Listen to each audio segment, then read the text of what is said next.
Remember when the media were saying that the riots are actually peaceful protests?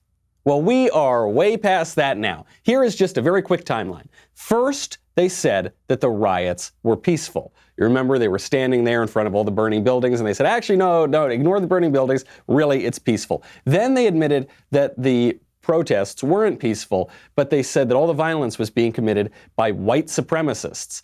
And we were looking at the videos and we thought, man, those are some pretty confused white supremacists. They do not look like the typical Klansmen that we see in the movies. And I don't think there are that many Klansmen in America, so probably not white supremacists. Then, when it was pointed out that the violent people, even the violent white people actually, were Antifa, they were radical leftists, and there weren't really any white supremacists in sight, then the left-wingers sort of denied that the Antifa even existed. Then they kind of went a little silent for a while. Now, though, we have reached a moment of honesty where the left-wing media are admitting that the rioters are leftists, the rioters are not white supremacists.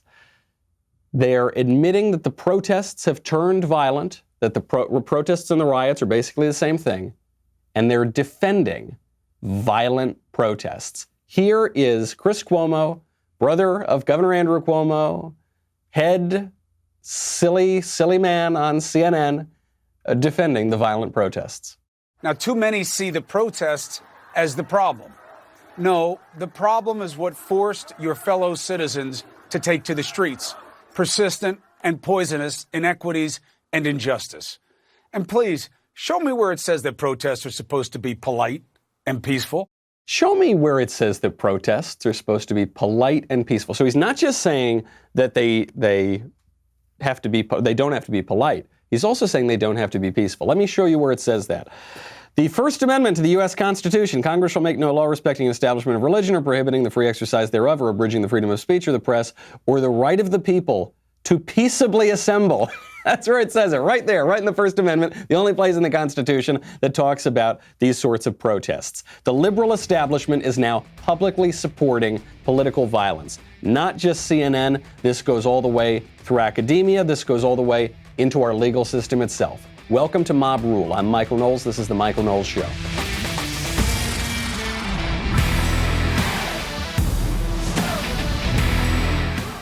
This goes way higher than Chris Cuomo. Chris Cuomo is a clown, right? Chris Cuomo actually was said on tape just a few weeks ago that he hates what he does professionally, that it's sort of ridiculous. So it's beyond him. It goes all the way up to the Attorney General of Minnesota, where this whole thing started, who himself is a radical leftist defending political violence. We'll get to that in 1 second. First, got to get to the best answer, maybe that I've seen in any of the YouTube comments, to our question yesterday, what happened to Pride Month?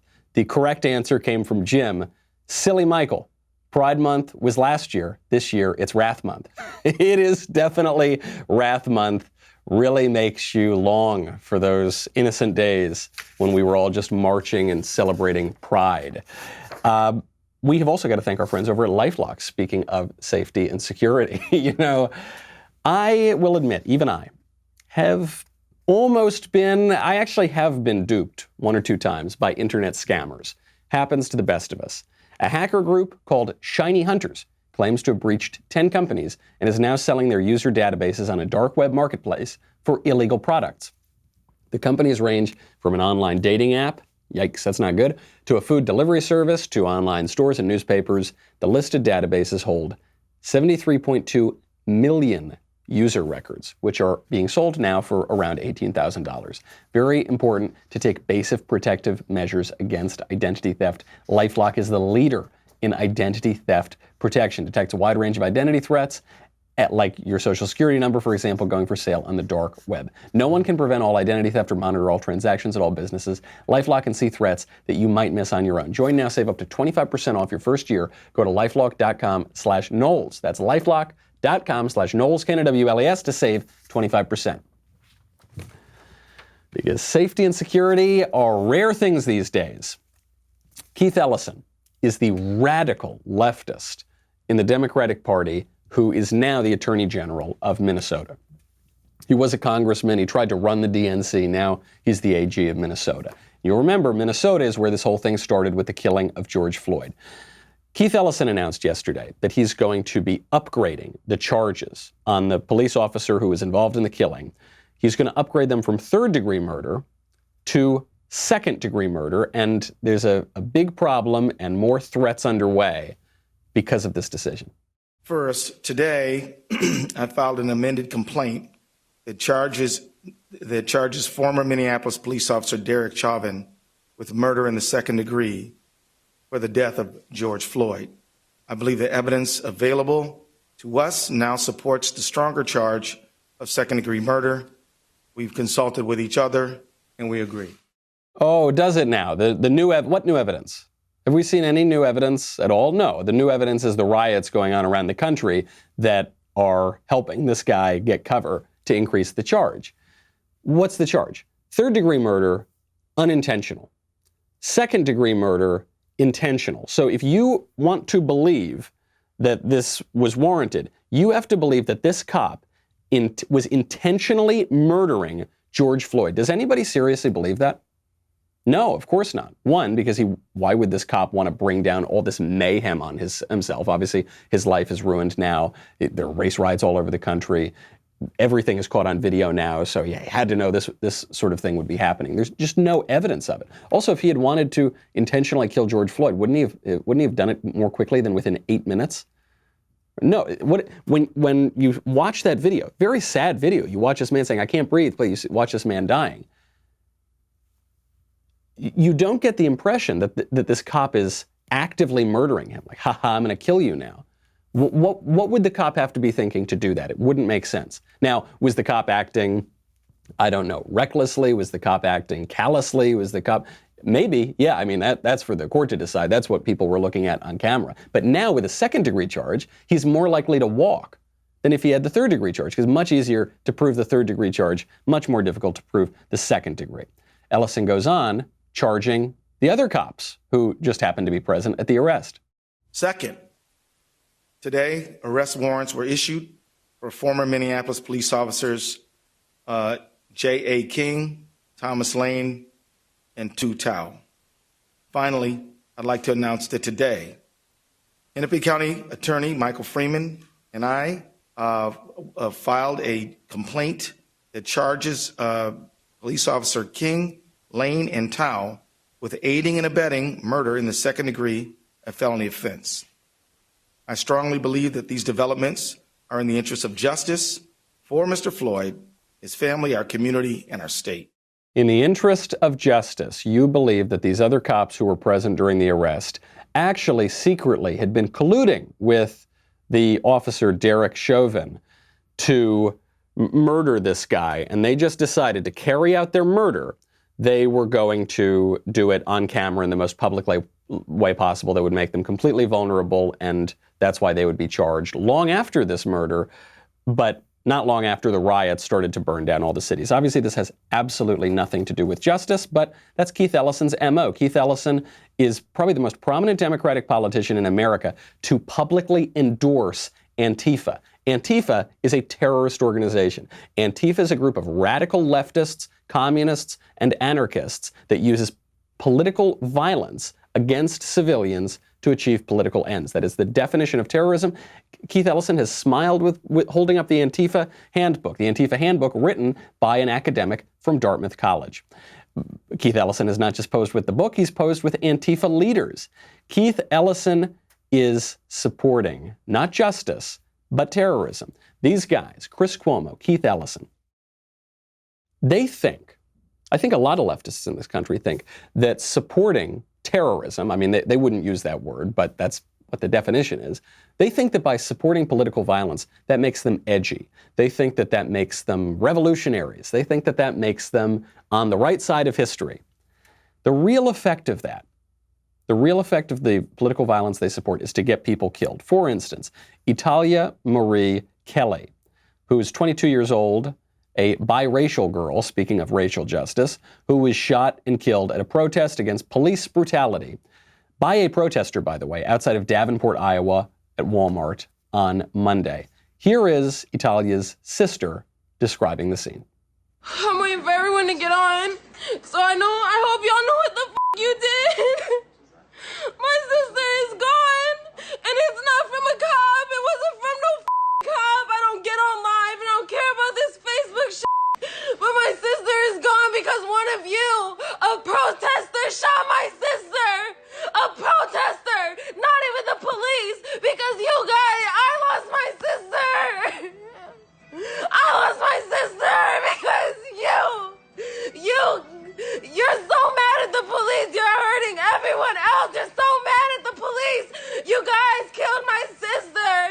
So this is what Chris Cuomo and Keith Ellison are supporting. They wouldn't put it in those words. They would probably say, no, I don't support that. Well, then what do you support? You're saying that protests don't have to be peaceful.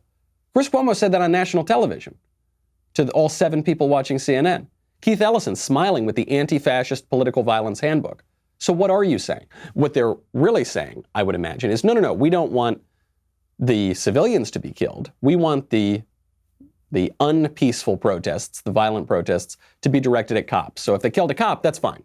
But you kill an innocent civilian, that's not so fine. Well, this is what happens, by the way. Even if you held that repulsive premise, this is what happens when you allow mob rule to take over your cities, is they don't just aim perfectly at the person that you've designated the enemy. Everything goes haywire. Lots of different people of lots of different persuasions and categories get killed. Buildings get burnt down. Law goes out the window, and law has gone out the window all the way up through our legal system. The lawlessness, the unreason, is not just in law enforcement, which, by the way, we're seeing here. Eric Garcetti, mayor of LA, just announced they want to cut over $100 million from the LAPD budget, which is really what when they're burning down cities and smashing buildings and harming people, that's what you want. You want to smash the LAPD budget. But it's not just in law enforcement. We're seeing it in science, too. So there is some slightly good news here. You remember hydroxychloroquine? Hydroxychloroquine was that cure for coronavirus, or was a treatment for coronavirus that was showing very promising results. And then there was a study that came out that said it was really actually dangerous and bad. And that study came out after Trump had publicly supported hydroxychloroquine. Well, now that Trump has stopped publicly supporting hydroxychloroquine, hydroxychloroquine is good again. It's okay. Now that Trump's not talking about it, actually, it's healthy for you. The Lancet and another medical journal, the New England Journal of Medicine, issued an expression of concern, each of them, for studies that were co-authored by Dr. Sapan Desai, and Desai is the one who raised the alarm about hydroxychloroquine. It's hard to look at all of this and not think it's just arbitrary, right? It's hard to look at the charges in Minnesota and say, you're not basing this on there isn't any new evidence. You're just doing it because the mob says so and you're moved by those emotions. Hydroxychloroquine, when Trump was touting it, you said it was really bad. Then when Trump stopped touting it, you say it's really good again. Beyond hydroxychloroquine, look at what the public health officials have done. The Pennsylvania Health Secretary, Dr. Rachel Levine, I present this to you. First, I will point out the obvious, which is that the Health Secretary of Pennsylvania is a man who thinks he's a woman, and he goes by Rachel Levine. That is obviously an ironic circumstance. That's not actually the absurd aspect of the situation that I want to draw your attention to. I want to draw your attention to what he is saying that many other public health officials are saying too, which is they're answering our question. Why is it that if you walked outside, even for a little bit, even just to go down the street and get groceries, 3 weeks ago you were endangering public health in the deadly virus, but today if you gather in crowds of hundreds of thousands, you're not endangering public health as long as you're rioting and protesting and hanging out with leftists. Why is it that when you go to church, it's endangering public health, but when you're protesting and smashing windows and stealing Nikes, you're not endangering public health? The PA health secretary, with a completely straight face, gives the answer. Secretary, Dauphin County just moved to yellow on May 29th. Which means no large gatherings. And apparently there's a march going on that has more than 200 people in it today in Dauphin County.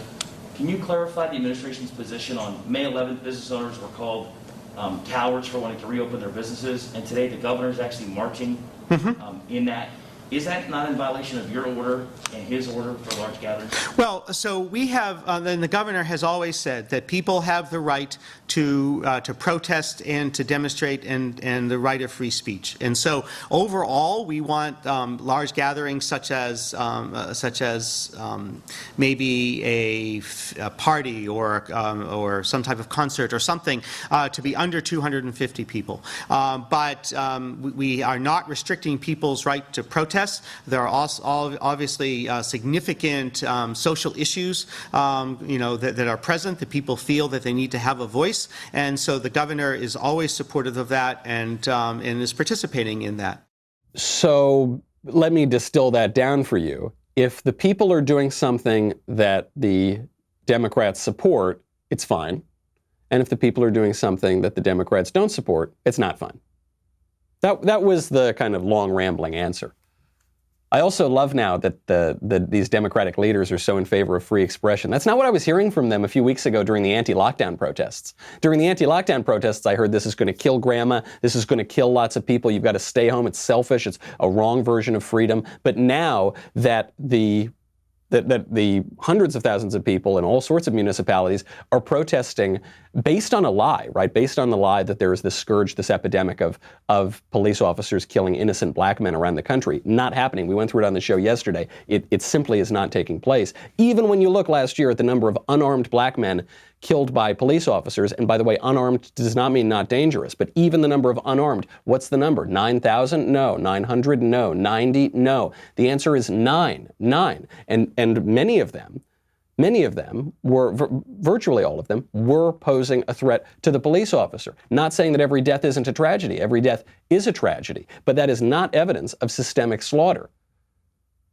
So going out and rioting and killing people, now killing more people in the riots than were killed as a matter of unarmed black men last year by police, doing that is perfectly acceptable because why? Because the Pennsylvania health secretary said so.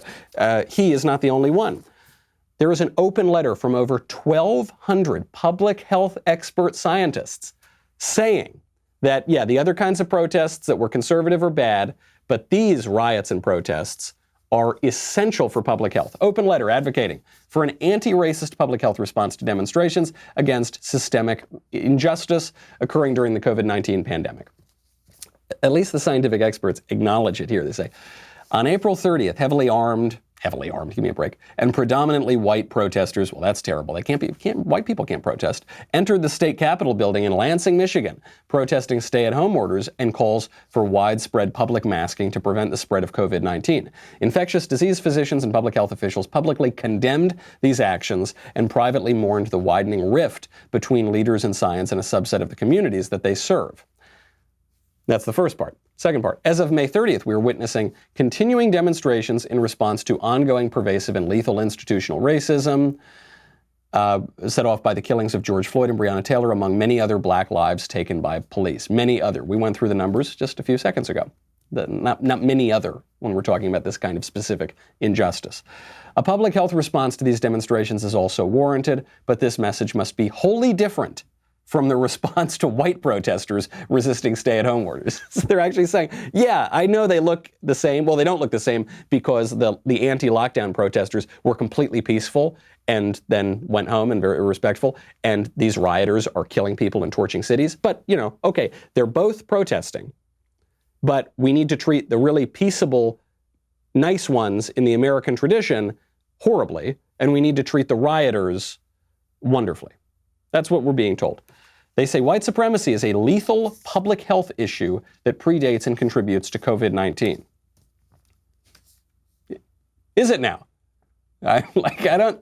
Nobody here is defending white supremacy. I don't know. It's the whole thing. It's like nobody thinks that black lives don't matter. Nobody is defending white supremacy. How many white supremacists are there? Not too many. I don't think.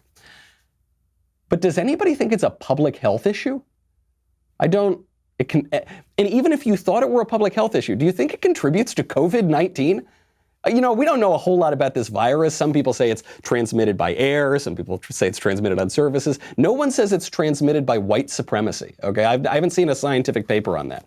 They go on. Protests against systemic racism, which fosters the disproportionate burden of COVID-19 on black communities and also perpetuates police violence, must be supported. So according to public health science, can't debate science, you can't refute science. According to science, we need to keep rioting and torching cities. Signed by 1,288 public health professionals. What this letter tells me is that I should never again listen to public health professionals because it's obvious that they're charlatans. It's obvious that they have no idea what they're talking about anything. And it's obvious that they are using their credential to weigh in on a subject that has absolutely nothing to do with their credential. Doesn't really teach me that because, frankly, I've known it for a long time. But I think it shows the rest of us that now. Public health officials are now saying it is good to riot and coronavirus won't spread if you do riot. But if you protest for your civil liberties, that would be a very bad thing. And by the way, they go further. I kid you not, they go further in the New York Times. They say, if the police break up the riots, then coronavirus will spread. Not the hundreds of thousands of people pouring in next to one another. Then they're immune somehow. But when the cops break it up, because, as the New York Times says, there are corrosive effects of tear gas that could intensify the coronavirus pandemic. Tear gas. So cops got to stay home. The scientists said so. And the scientists, they know what they're talking about because they have PhDs. Now, by the way, that headline implies another lie that we've been told. We've been told that when President Trump walked from the Rose Garden, through the White House, through Lafayette Park, and to that church the other day, St. John's Church, to hold up the Bible, the church that the peaceful protesters tried to burn down the night before, we were told that the police used tear gas to break up the protesters.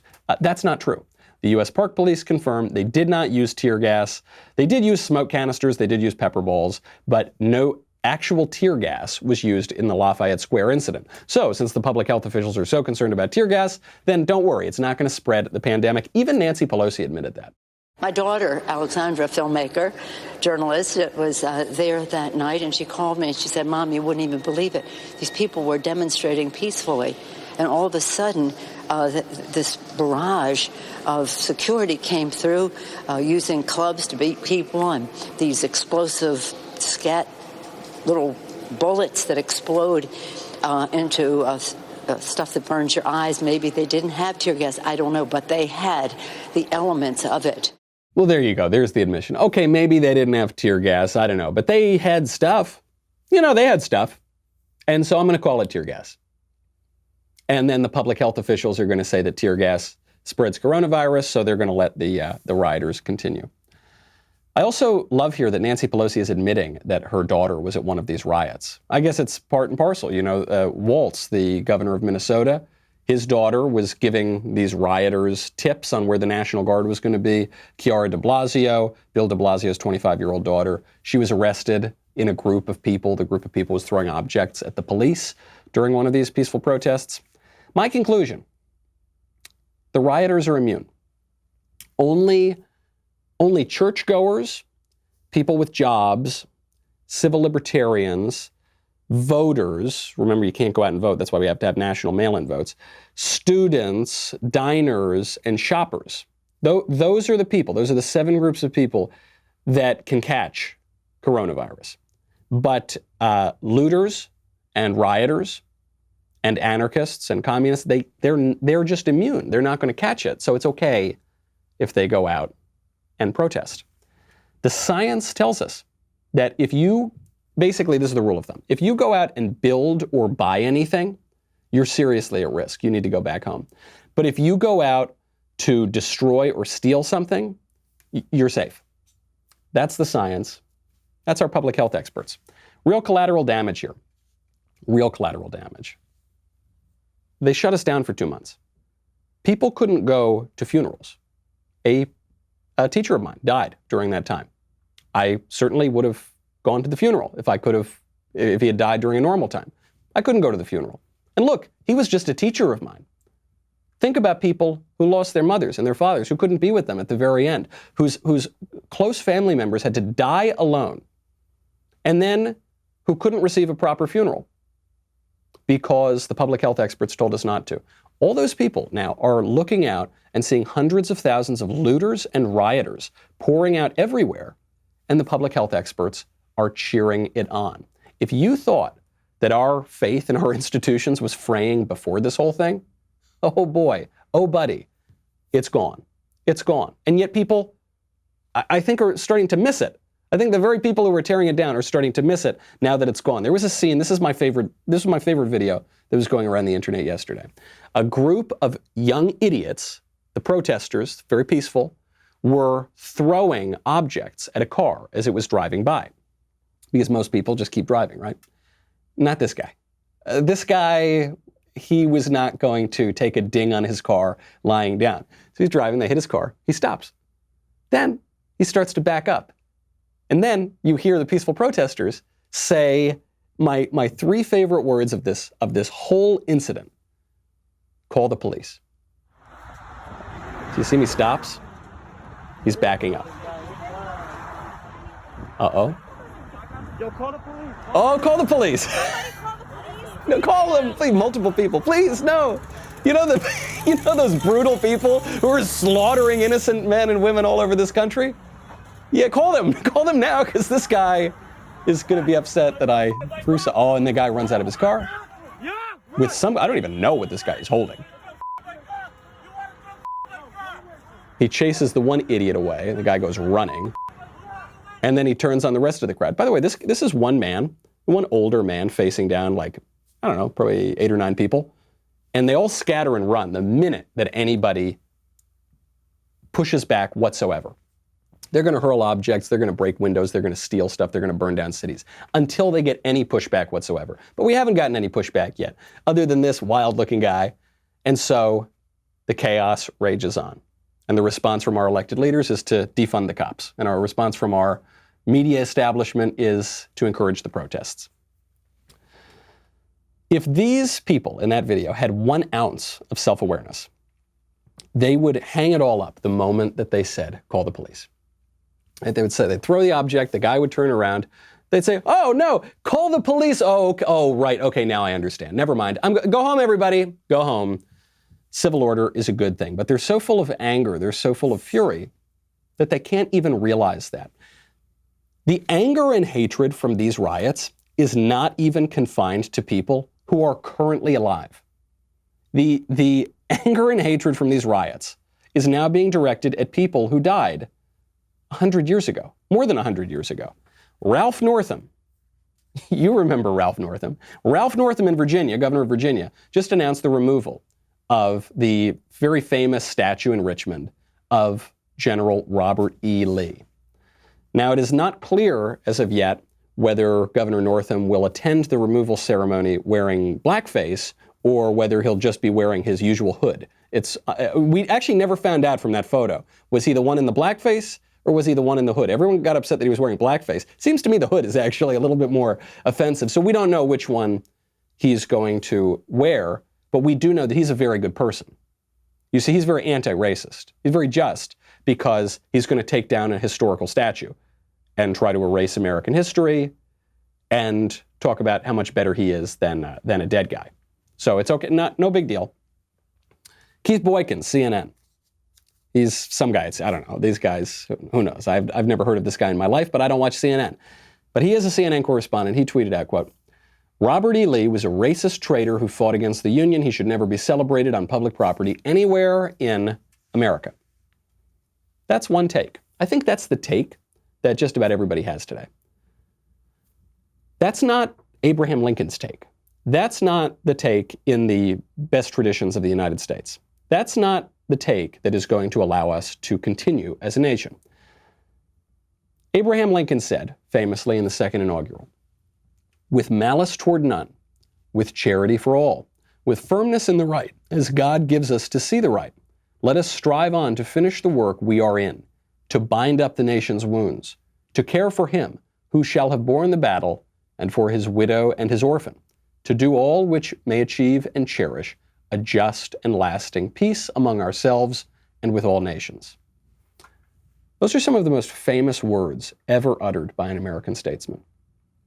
And the left in America today has completely reversed it. They are promising us malice toward all and charity for none.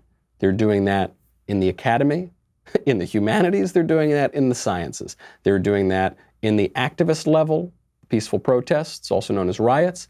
They're doing that at the Attorney General's office in Minnesota, the legal channel. They're doing that through the media. They're doing it every single place that they have any influence. The reason Abraham Lincoln uttered those words is because he knew that if we did not follow that course of action, the nation would be ripped apart forever. It would never come back together. That would be the end of it. You can't hate your fellow citizens and have a country. Or you can't have a country for very long. You can't have malice for all of your fellow citizens and charity for none of them and have a country for very long. That's the choice that we have.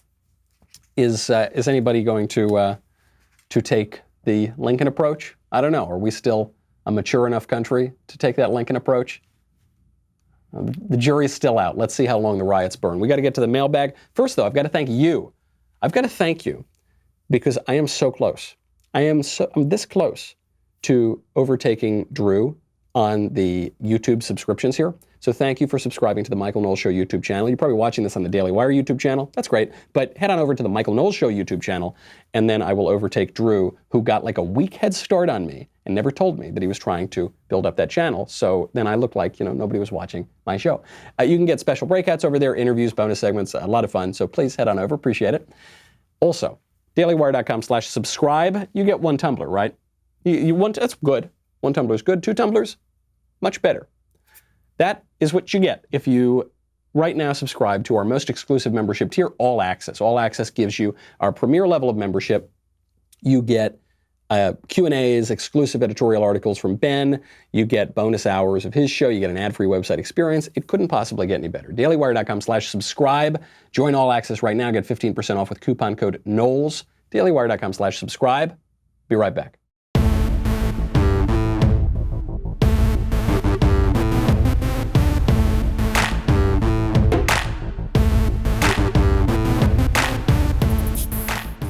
All right, first question from Chris. Hello, Michael. I'm seeing a lot of my friends get caught up in the slacktivism and virtue signaling as a result of the George Floyd tragedy.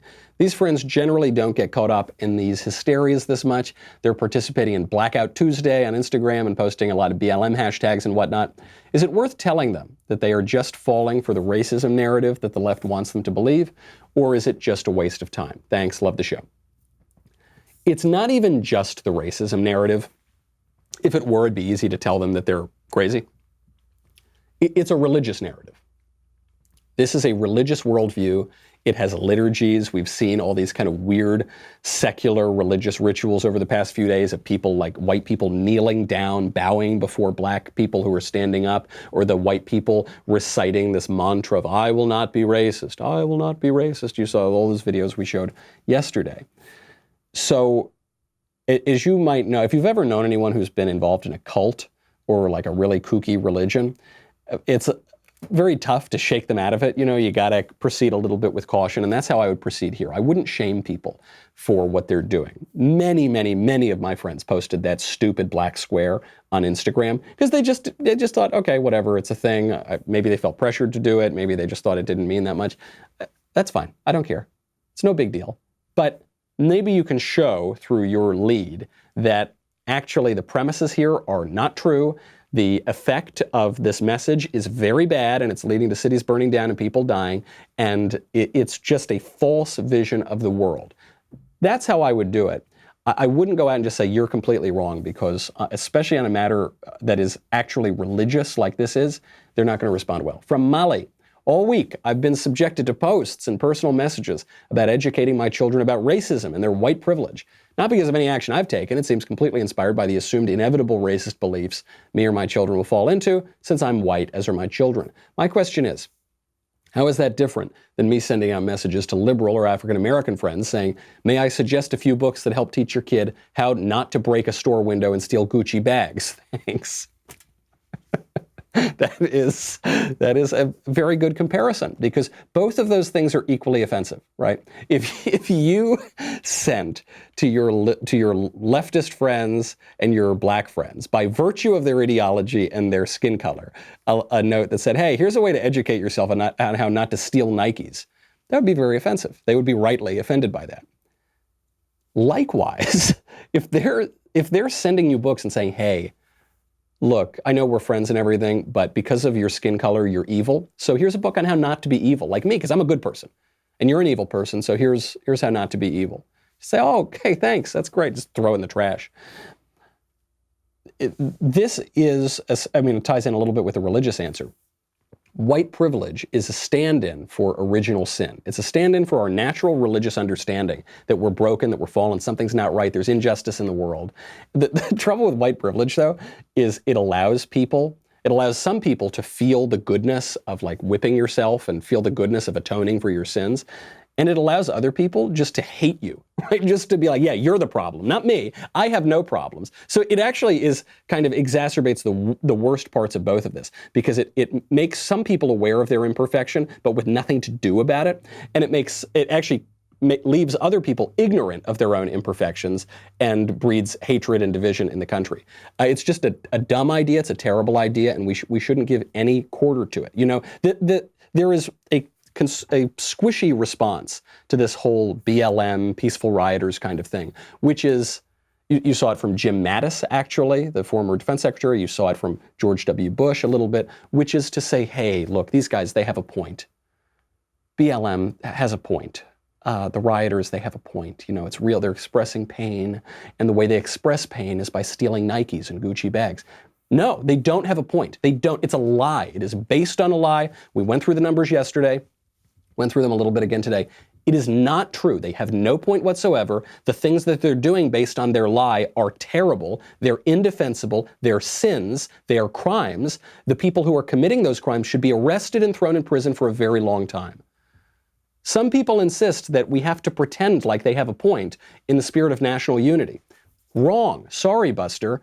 Actually, if you pretend they have a point, you are achieving precisely the opposite of national unity. You are encouraging discord, you are encouraging strife, you're encouraging violence for nothing, for a lie, for a rank lie.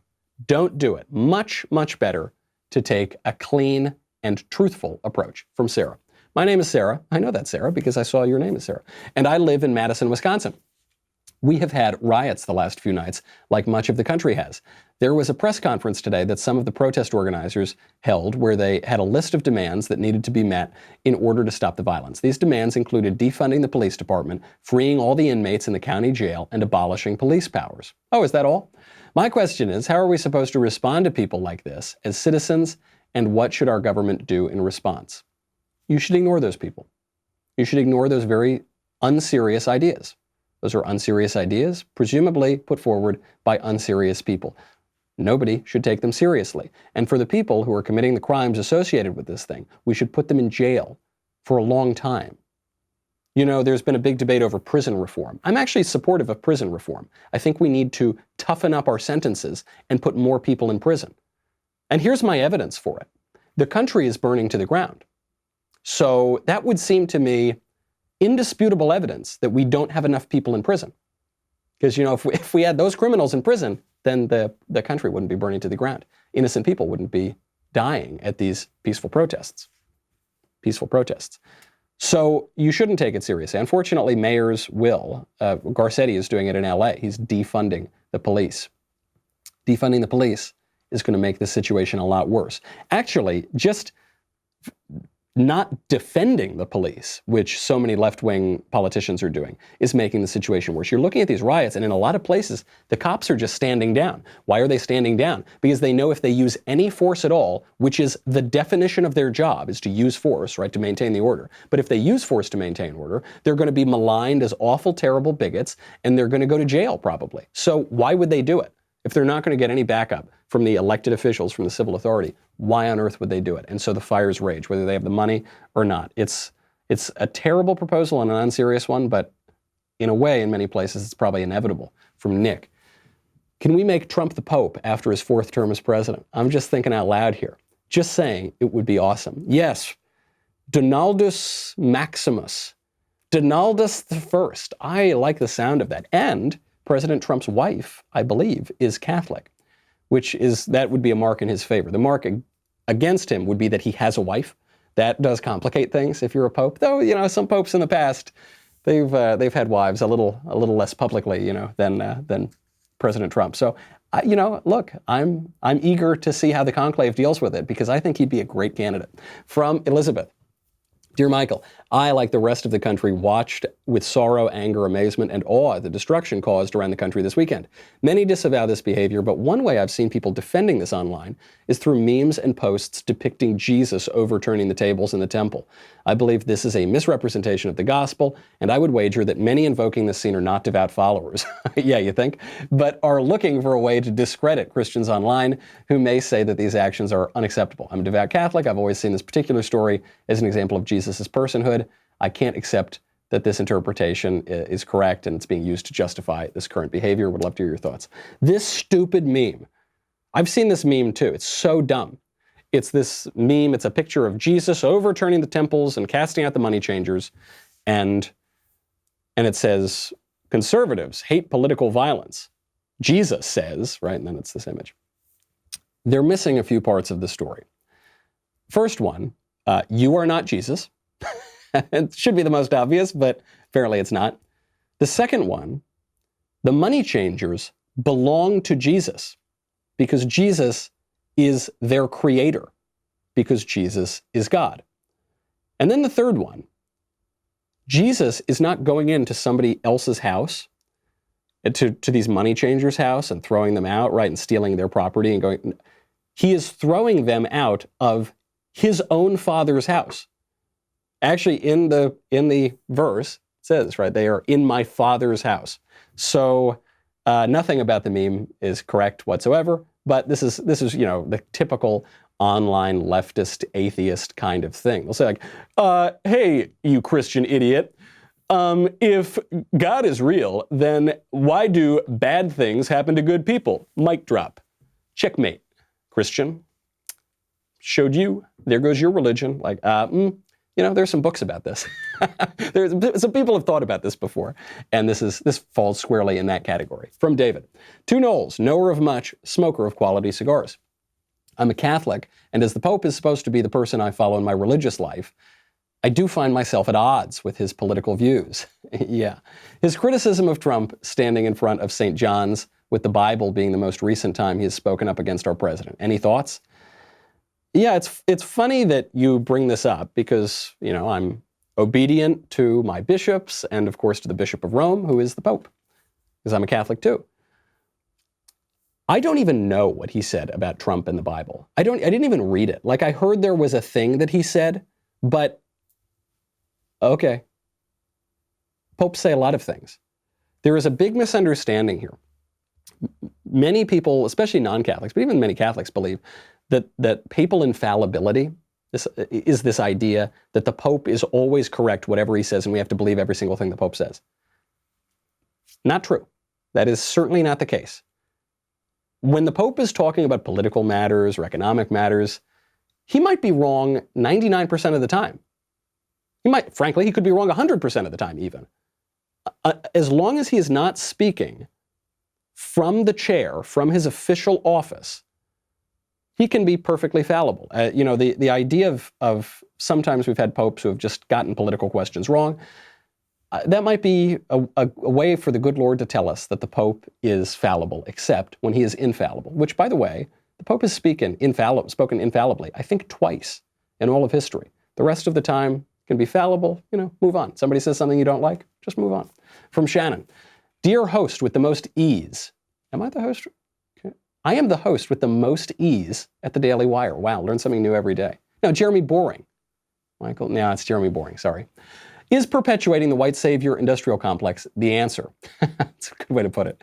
If not, what color should I post on Instagram to show my support? Saw this with Lincoln. It's a quirk of liberalism and paganism is actually the real answer here. This idea of the white savior being a bad thing. So Lincoln frees the slaves, right?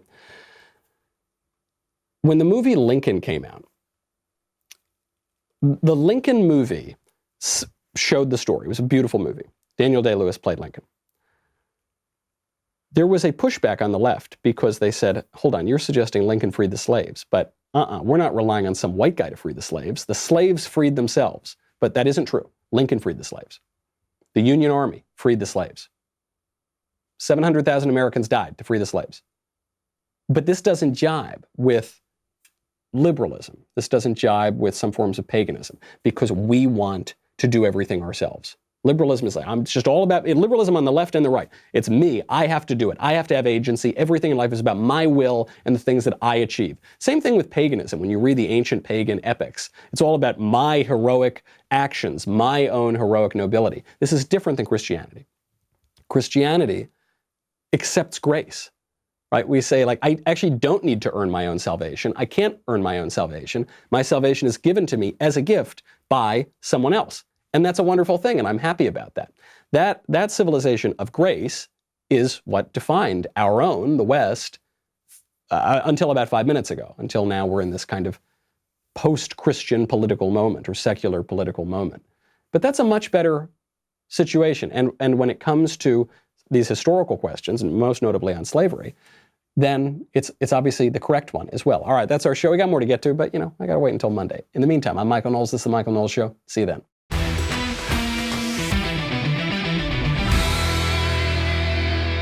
The Michael Knowles Show is produced by Ben Davies and directed by Mike Joyner. Executive producer, Jeremy Boring. Supervising producers, Mathis Glover and Robert Sterling. Technical producer, Austin Stevens. Assistant director, Pavel Wadowski. Editor and associate producer, Danny D'Amico. Audio mixer, Robin Fenderson. Hair and makeup, Nika Geneva. Production assistant, Ryan Love. The Michael Knowles Show is a Daily Wire production. Copyright Daily Wire 2020. If you prefer facts over feelings, aren't offended by the brutal truth, and you can still laugh at the insanity filling our national news cycle, well, tune in to The Ben Shapiro Show. We'll get a whole lot of that and much more. See you there.